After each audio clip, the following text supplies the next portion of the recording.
ముందుగా అందరికీ నమస్కారాలు. ఈరోజు వసంత పంచమి, అందరికీ శుభాకాంక్షలు. మాఘ శుక్ల పంచమి రోజున శ్రీ మహాసరస్వతి ఆవిర్భావాన్ని దేశవ్యాప్తంగా వసంత పంచమిగా జరుపుకుంటారు. విద్యకు కీర్తికి అధిదేవత, సంగీతానికి మూలమై నిలిచిన మహాదేవి, బ్రహ్మపత్ని వాగ్దేవి శ్రీ శారదాదేవి సరస్వతీదేవి. సరస్వతీదేవి వేదకాలం నుండి అత్యామూర్తిగా ఋషి స్వరూపులచే స్తుతించబడుతుంది. సృష్టికి ఆధారమైన ప్రణవనాదం ఓంకారము నుండి సర్వ విద్యలను ఉత్పన్నమయ్యాయి. ప్రణవం సరస్వతి రూపం, అందుకే సకల విద్యలకు ఆధారంగా అధిదేవతగా సరస్వతీదేవి పూజింపబడుతుంది. సృష్టికారకుడైన బ్రహ్మ యొక్క సంకల్ప శక్తి సరస్వతి. సరస్ శబ్దానికి ప్రవాహము, చలనము అని అర్థం. అందుకే సరస్వతి బ్రహ్మ యొక్క చైతన్య శక్తిగా అన్వయింపబడుతుంది. జీవరాశులలో మాట్లాడే శక్తిగా అన్వయింపబడుతుంది. సరస్వతి వాహనం హంస. పాలను నీళ్లను వేరు చేయగల శక్తి ఒక్క హంసకే ఉందంటారు. అంటే ప్రపంచంలో సదాసత్తులను విడదీసి సద్వైస్తమైన జ్ఞానాన్ని ప్రసాదిస్తుంది.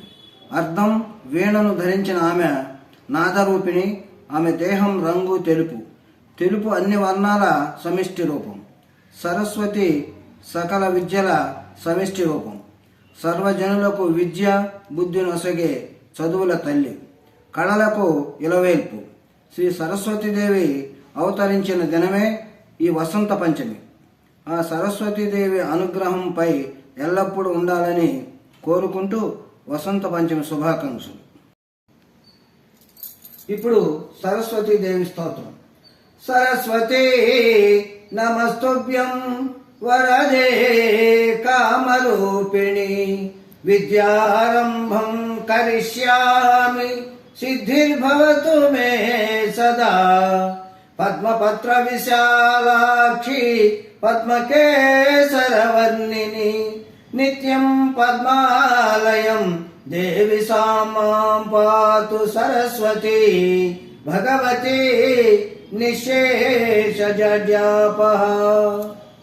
రెండవ యా కుందేందు తుషారధవళ యా శుభ్రవస్త్రాన్విత యా వీణా వరదండమండితకరా యా శ్వేత పద్మాసన యా బ్రహ్మచ్యుత శంకర ప్రభృతిభిః దేవైః సదా పూజితా సా మాం పాతు సరస్వతి భగవతి నిశేషజడ్యాపః.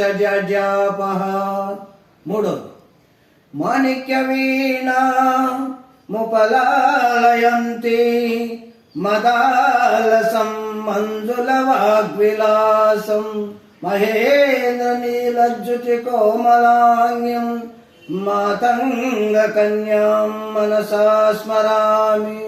చతుర్భుజే చంద్రకళ వసంతే కుచోన్నతే కుంకుమరాగశోణే